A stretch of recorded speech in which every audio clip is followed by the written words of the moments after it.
Hey, what's up? It's Frank here from Data Driven, the podcast where we explore the emerging fields of data science, machine learning, and artificial intelligence. So, as someone who is in the data science field, I like to see patterns. And I've noticed a rather interesting pattern occur. I'm not quite sure yet if it's an annual recurring pattern or is it just an interesting data point. And basically, last year, towards the first and second quarter, I had a lot of customers ask me about chatbots.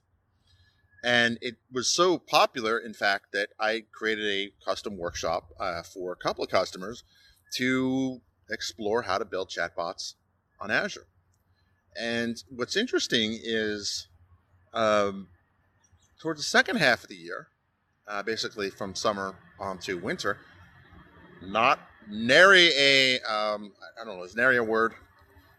It's in, starting over. Towards the second half of the year, from the summer on, no one really pinged me about chatbots.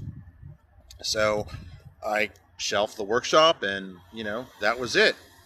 So fast forward now to the last 7 days or 10 days, I've had no fewer than about 7 or 8 different customers, completely unrelated, ping me about chatbots.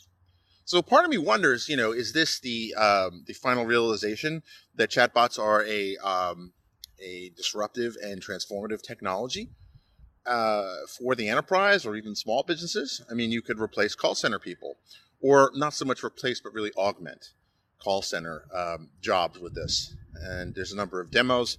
And let me know if you're interested in seeing a chatbot demo. I'm happy to do on LinkedIn Live.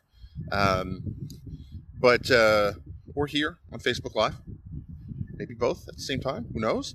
But it's interesting. So part of me wonders. Part of me is like, wants to believe that it's a transformative technology that's finally getting a lot of traction in a lot of different enterprises, or is it just simply the turn of a new calendar year and folks are realizing, hey, it's 2019 and we need to get something more automated in AI.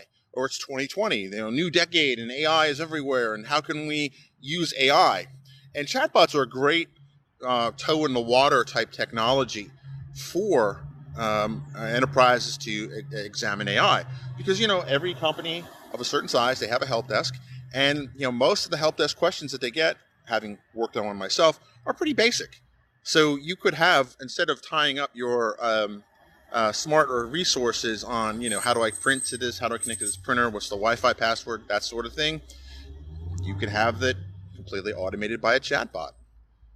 Is it that, or is it just kind of are people finally getting it en masse?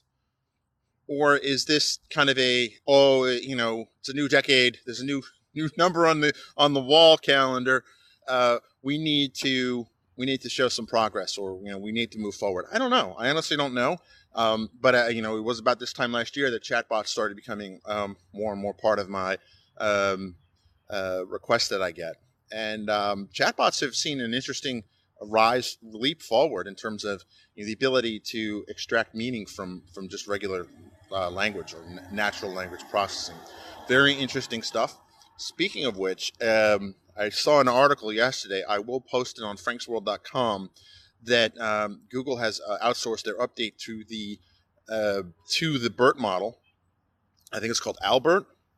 I have to read more about it, but it looks interesting that they've also outsourced that. So if you have no idea what I'm talking about, BERT is a new type of neural network architecture that makes it easier, or makes language understanding. Let me say it again. Makes language understanding a lot more natural, a lot more understandable for computers.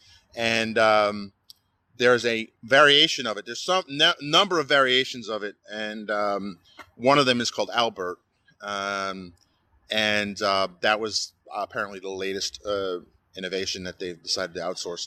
What's interesting about BERT is it's really upended a lot of things. It's upended NLP technologies. It's upended hardware technologies. In fact, a lot of the current hardware we have today is just not up to snuff to effectively and quickly process BERT models. I think it's an interesting time to be in this field. It just keeps getting more and more interesting. So with that, I am actually standing outside on a 30-degree day, and I guess depending on where you're from, that's either very cold or kind of warm. For me, it's a bit on the cold side, but I have to go in and head to a meeting to talk about bots. So with that, you have a great day, and if you're not already connected to me on LinkedIn, feel free to go ahead. I'm the only Frank Lavinia that's in DC and works for Microsoft. The other folks live elsewhere. Uh, and with that, you have a great day.